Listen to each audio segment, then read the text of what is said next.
उत्तराखंड को केंद्र सरकार से आज एक बड़ी सौगात मिली है। उत्तराखंड को केंद्र सरकार ने रेल लाइन परियोजना के लिए आज बजट जारी किया है। ऋषिकेश कर्णप्रयाग परियोजना के लिए ये बजट जारी हुआ है।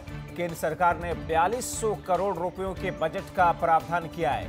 तो ऋषिकेश और कर्णप्रयाग के लिए 4200 करोड़ रुपयों के बजट का प्रावधान साल 2021 और 22 के लिए यह राशि प्रस्तावित की गई है। बजट मिलने से रेलवे लाइन को निर्माण इसकी और तेजी में और ज्यादा गति आएगी और बेहतरी के साथ में ये परियोजनाएं आगे बढ़ सकेंगी। सरकार ने 2024 और 25 तक कार्य पूरा करने का एक लक्ष्य रखा है।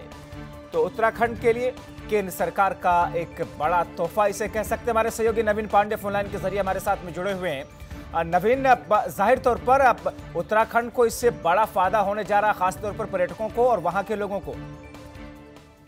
और आपको बता दूं, इसमें कोई शक नहीं है कि ये एक बहुत बड़ी सौगात है और इससे ऋषिकेश कर्णप्रयाग लाइन जो है सामरिक दृष्टिकोण से भी बहुत महत्वपूर्ण है। आपको बता दूं कि ये जो भारत चीन सीमा हमारी है, यानी उत्तराखंड की जो सीमा है वो चीन से भी लगती है और पीछे की तरफ नेपाल से भी।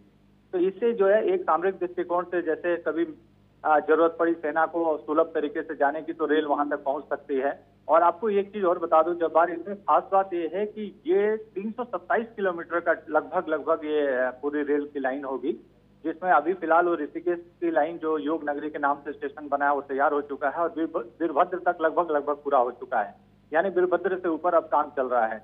2025 तक, जैसे आपने बताया, इस प्रोजेक्ट को पूरा करना 4200 करोड़ रुपया सरकार ने केवल, यानी केंद्र सरकार ने केवल इस सेशन के लिए, मतलब इस वर्ष जो कार्य होने हैं उसके लिए, यानी सामरिक दृष्टिकोण से नरेंद्र मोदी जब आए थे यहाँ प्रधानमंत्री, उन्होंने भी इसे सबसे ड्रीम प्रोजेक्ट, दो ड्रीम प्रोजेक्ट उन्होंने माना था यहाँ पे। एक ऑल वेदर रोड, जिससे आप जानते हैं काम तेजी से चल रहा है। दूसरा ये था कि ऋषिकेश से लेकर कर्णप्रयाग का। इसमें निश्चित तौर पे जहाँ एक सामरिक दृष्टिकोण से हमारी सरहदें मजबूत होंगी और वहाँ पे सेना भी पहुंच सकती है, तमाम और चीजें गतिविधियां होंगी।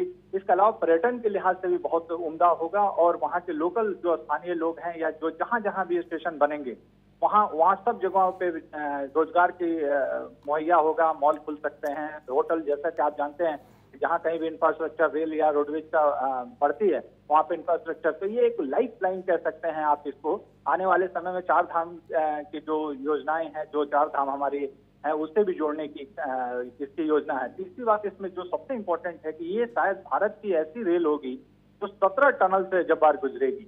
ये बहुत रोमांचक भी होगा एक तरह से। तो ये बहुत केंद्र सरकार की महत्वाकांक्षी योजना है और उसको जो है नवीन जी, कार्य की शुरुआत कब से होनी है वहां पर? जी, जबार में बता रहा हूँ कि कार्य की शुरुआत हो चुकी है। जैसा मैंने बताया कि ऋषिकेश का जो नया स्टेशन बना है, जिसे योग नगरी ऋषिकेश कहा जा रहा है, वो स्टेशन बिल्कुल खूबसूरत तरीके से बनाया जा चुका है और उससे आगे वीरभद्र एक स्टेशन पड़ता है जो है, तो वहां तक लाइन बिल्कुल बिछ गई है। वीरभद्र से आगे काम शुरू हो, यानी एक फेज का काम लगभग पूरा हो चुका है और दूसरे चरण का काम शुरू हो रहा है। ये 10 चरणों में काम होगा, जिसमें 5 सेक्शन बांटे गए हैं अलग अलग, जिसमें ऋषिकेश से लेकर देवप्रयाग से लेकर श्रीनगर, इस तरीके से अलग अलग करते हुए कर्णप्रयाग तक रेल लाइन जाएगी। और 2025, देखिए ये बहुत इंपॉर्टेंट है, कारण इसका ये है कि ये बहुत कठिन भी है, क्योंकि पहाड़ों को खोदना, तोड़ना, उसको जोड़ना, बनाना, ये 2025 तक एक ड्रीम प्रोजेक्ट को पूरा करना है। और इसमें सरकार, केंद्र सरकार जहाँ सहयोगी भूमिका निभाई रही है, लेकिन प्रदेश सरकार भी उतनी शिद्दत के साथ लगी हुई है, ताकि उस पर लगातार मॉनिटरिंग हो रही है मुख्य सचिव और लोगों को। तो ये एक लाइफ लाइन होगी उत्तराखंड के लिए, बहुत बड़ी प्रोजेक्ट है। और जैसे लोग आते हैं, बसों से जाते हैं, तकलीफ होती थी, अब रेल से जो है चार धाम यात्रा भी कर सकेंगे आने वाले समय में। चलिए, बहुत शुक्रिया नवीन पांडे इन तमाम जानकारी के लिए।